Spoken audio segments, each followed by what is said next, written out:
All right, let's see it.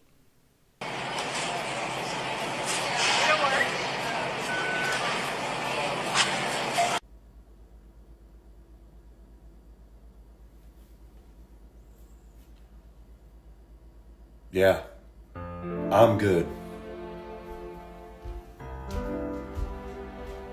So this is a rather naive and misguided attempt to try to gin up Mark of the Beast vibes in order to play on Christian anxieties about the Antichrist and the end times. And it is naive and misguided for two main reasons, but there are many others.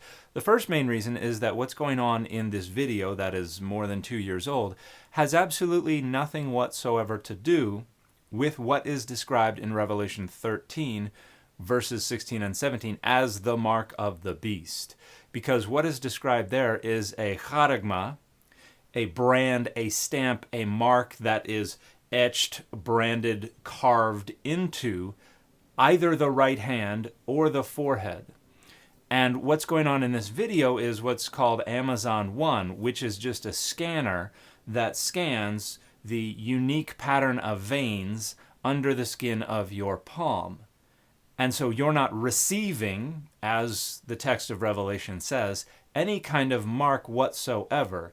It's just scanning either your right or your left hand to determine what your vein palm fingerprint is, to tell if that's really you. So it's just a means of identification that uses your right or your left hand exactly as it already exists. There is no mark to receive. So this is not what is being described in Revelation 13. That's the first main reason this is naive and misguided. The second main reason is that there is no mark of the beast on the way, because Revelation 13 is not a prophecy about the future.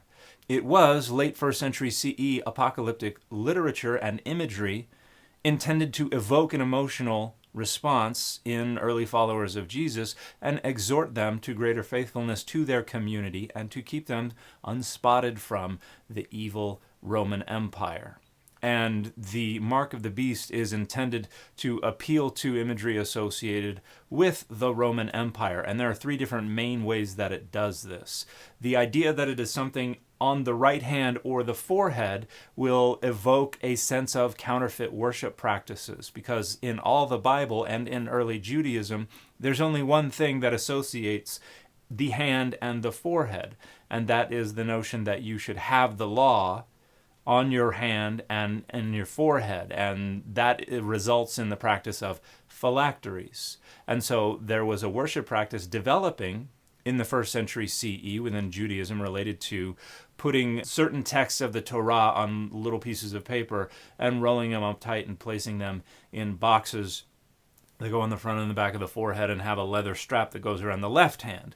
And so the association of the right hand and the forehead evokes this idea of a counterfeit worship practice that would be associated with Rome. Now, another thing it evokes is the notion of a mark on the forehead, which was a way to identify people who belonged to an enslaver or a deity.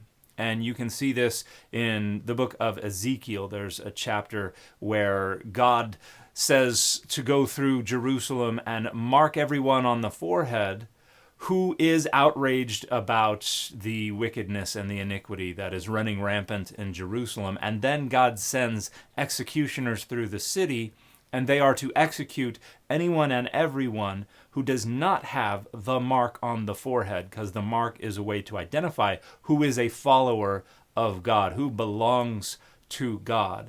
And so it's also evoking that notion of fidelity to a specific deity. Are you a follower of the God of Israel, or are you a follower of the imperial deity? So that's also being evoked in the concept of the mark of the beast. And then the idea that you cannot buy or sell without the mark evokes the idea of Roman coinage, which carries the face or the mark and the name of the emperor. And that is something that would be exchanged with the right hand, and you could not buy or sell in the Roman Empire without that mark. So those are the three main ideas that are being evoked by this imagery of the mark of the beast, and it is entirely confined to the late 1st century CE. The book of Revelation is not about today. It is not about any point in our future. There is no mark of the beast to look out for. Nobody needs to be anxious about any of that. We can put that behind us, and we can grow the hell up and get on with trying to make the world a better place for everybody. And the fit for this video has been Daredevil 257.